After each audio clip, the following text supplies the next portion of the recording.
followers, subscribers, I want you guys to watch this. If you are a melanated, carbonated, colored, black person, this deals with you, because I honestly feel, and logically saying this, that only 10% of our own race know about our divineness. And 90% is left in ignorance. Maybe 15% of our race. But that is a very, very small percentage out of 100. Peep the story.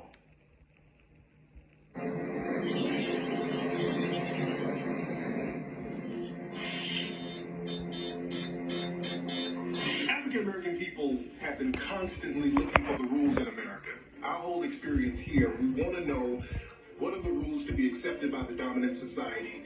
What are the rules to not experience racism in America? And every time we learn one rule, we're told those rules don't apply. There's another rule.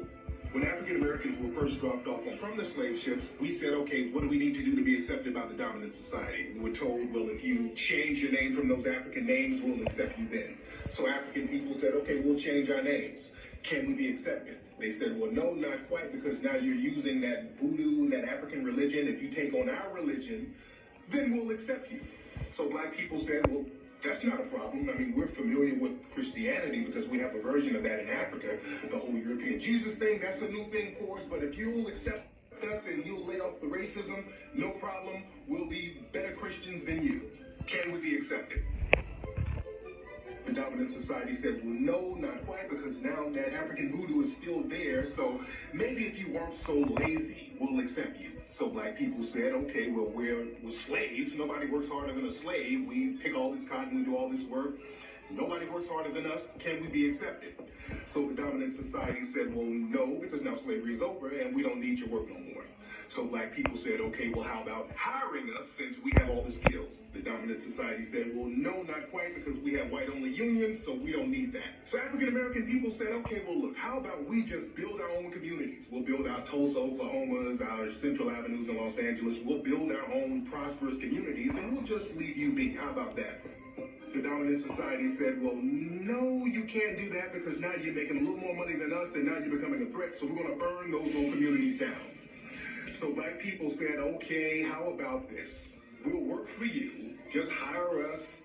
We'll keep our heads up. We'll have dignity. Will you accept us? The dominant society said, well, no, because you're being uppity now. We don't want uppity black folks. So black people said, okay, well, how about this? We'll just shuck and jive. We'll be entertainment for you. We'll tap dance, skin and grin, coon, do whatever. Can we be accepted? The dominant society said, well, we love the entertainment part of you, but we can't really respect that, so we won't accept you. So black people said, well, we'll just drop out completely. We won't even try to be accepted by you. We'll just hang out on the corner. We won't even try to become part of the dominant society. We'll just hang out in front of the liquor store. If we see something we like, we'll take it. We'll just do our thing. The dominant society said, well, no, you do that, we're going to arrest you. So black people said, okay, well, how about we just go in the house? We'll just get crumbs from you. We'll just stay in the house and watch TV, because that way we can escape racism. But the thing is, when you look at television, what do you see? Negative image. Negative image, negative image, negative image of African American people. So the bottom line is, there are no rules for the dominant society to accept black people as a whole. All the rules are there to keep you marginalized. And that brings us to rule number one. Keep people confused as to what racism is.